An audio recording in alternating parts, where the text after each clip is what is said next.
the way that things are going. But the idea is, ultimately, this is a deindustrialized country. The deindustrialization was done under Paul Adolf Volcker. You got to roll that back. You've got to reconvert and reindustrialize. We're looking now very soon at a crisis of the dollar. That's obviously the next step, 3-6 months down the line. I can't tell when. Mm-hmm. But quite soon, as this 8 to 9 trillion, 10 trillion of injected capital begins to work its way through, you're going to see the dollar begin to fall against the euro and the yen. It's been falling against the yen the whole time. Against the euro, it's been actually increasing. And once you realize that the foreign value of the dollar is the value of the dollar, you're going to get into dollar hyperinflation. So you've got to do something about that. And that means you've got to earn foreign exchange to pay for the imports that you want. In other words, you won't be able to give funny pieces of green paper. You're going to have to earn the money or the gold to pay for it. It's the Alex Jones Show. We'll be back with Webster Griffin Tarpley after this. Infowars.com and PrisonPlanet.tv. We're on the march. The Empire's on the run. Alex Jones and the GCN Radio Network.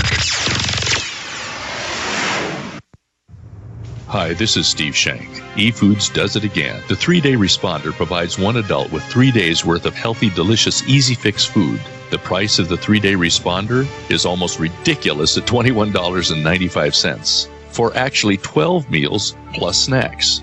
When you taste the food in the 3-Day Responder, you'll understand why families all over the world trust eFoods Direct to provide healthy, delicious food for every need. Whether you're hunting, playing, or responding to an emergency, the food in the 3-Day Responder is easy to fix and ready to go. Food is an everyday need.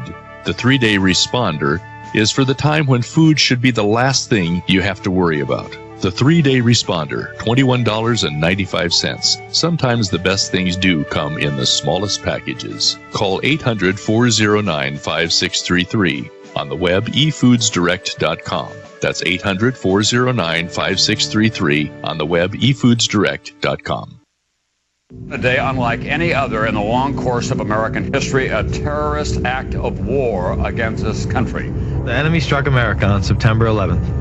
But who is the enemy? Bin Laden. This is his M.O. We have to look to the Middle East. We have to look to Osama bin Laden. Fabled Enemies is the first 9/11 film to take a close look at the terrorist ties to intelligence networks inside the United States. Some U.S. investigators believe that there are Israelis again very much engaged in spying in and on the U.S. I'm aware that some Israeli citizens have been detained. Bin Laden's connections to the CIA, the hijackers' ties to the FBI, the Saudi Arabian connection, the Israeli intelligence network, warnings and war games, the shadow government, and much, much more. Fabled Enemies. Get the DVD at Infowars.com or see it in super high quality, along with hundreds of other titles at PrisonPlanet.tv. Either you are with us or you are with the terrorists. Silver is mankind's oldest natural antibiotic. This very special mineral has been used for centuries by most cultures throughout the world. Utopia, Texas is home to a small but mighty supplement company called Utopia Silver, who offers colloidal products produced in distilled water without use of animal protein, nitrates, or saline solutions. Because our colloidal silver is made up of nano-sized particles, it can be better utilized at the cellular level, and germs can't mutate to be resistant like they can to modern-day antibiotics. Utopia Silver has a broad range of health supplements, including colloidal silver, gold, and copper, with a money-back guarantee on the colloidal products we produce. For 4 years, Utopia Silver has been fighting in the Texas courts against agencies that would steal our God-given rights of health care and freedom of speech. Visit us today at utopiasilver.com. That's UTOPIA silver.com, or call 888-213-4338, 888-213-4338, and help us win this battle.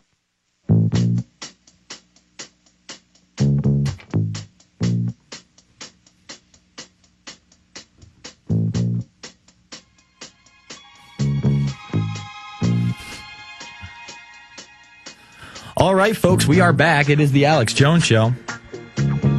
We're on the line with Webster Griffin Tarpley, the author of Barack H. Obama, the unauthorized biography. Let's not forget George H.W. Bush, the unauthorized biography either. And, of course, Obama, the Postmodern Coup. You can get that over at Infowars.com right now. I want to shift gears just a little bit and talk about whether or not you believe that we'll have military conscription under this new administration. I mean, you've got Rahm Emanuel talking about 18 to 25. Everybody serves 3 months in basic training, and then you're in the military. We now have Charlie Reingold reintroducing legislation to bring in the draft, and then you have Thomas Blankley, who's been talking about this now for 2 years. And, talked about it on MSNBC, said it wasn't the right time under the Bush administration. They'd have to wait for a new administration. And now he released his book, American Grit, this week, goes on Fox and Friends. And, of course, he doesn't like it, but we're just going to need the draft for these emerging military threats in the Middle East. And one of those would happen to be Pakistan. And, Webster, you were one of the first people to actually talk about this Pakistani threat. So do you think that we will see conscription in this country?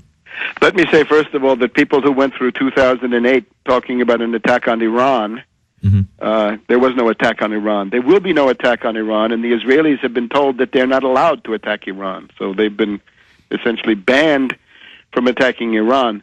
I think there's certainly a big push towards what amounts to compulsory militias, compulsory service masquerading as volunteer service. Here we have Colin Powell wants everybody to carry out volunteer service to celebrate Martin Luther King Day.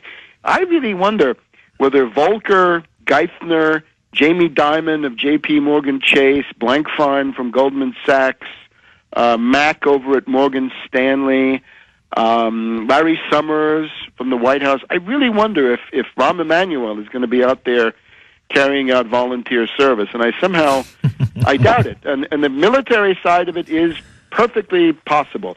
And I think what you see now is a kind of gloating in the ruling class that they now have a whole series of options that had been foreclosed during the late Bush years because of the fact that Bush was so discredited and so hated and so isolated that they couldn't get away with those things. And obviously the military draft is one side of it. And he would bring that in under left cover. He'd say, we have a humanitarian emergency in Darfur in Sudan. The Burmese government is oppressive. The Pakistanis are harassing women. So it would be now a series of invasions conducted under left cover rather than under the worn-out, discredited cliches of 9/11. So I think all that's possible. The other obvious possibility is the false flag option. And remember the famous or infamous speech by Joe Biden in Seattle on October 19th. There's going to be a foreign affairs crisis in the first 6 months. It's going to be ginned up, generated, fake. The righteousness of the U.S. position will not be obvious. Got to support Barkey.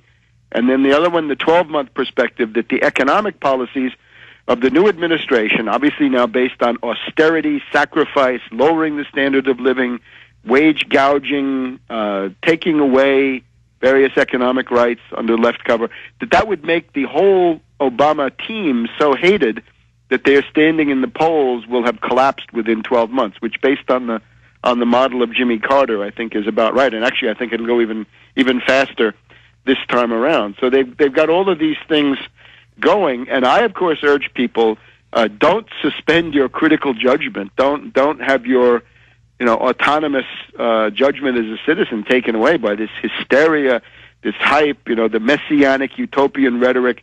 The inaugural address will be a tissue of lies. And as a matter of fact, let me ask people to, if you have a chance, tomorrow afternoon, starting at 2 o'clock Eastern, you can, on this same network, Genesis, you can go over to my program, the World Crisis Radio. I recorded, just in the past couple of hours, a counter-inaugural counter-State of the Union, where I go through an economic recovery program to fight the Depression, a program for world peace, a program of institutional reform. Just listen to that, and you'll get the whole lowdown on the way that I see things. But the important thing now is to have an opposition. If Obama comes forward with a bailout of $850 billion, it simply will not do to stand around in the corner saying, I want the free market, I want the free market. It's like saying I want Santa Claus, the Tooth Fairy, and the Easter Bunny to come and save me, because this stuff just doesn't exist. It's nowhere to be found in the world. We live in a world of monopoly cartels, trusts, oligopolies, duopolies, you name it. There's no free market. There never really has been in centuries. If you talk about free market and say you think that the government ought to let the Depression take its course, this basically puts you in the deep freeze. It puts you off the political map. What you've got to be able to do is have the sophistication to get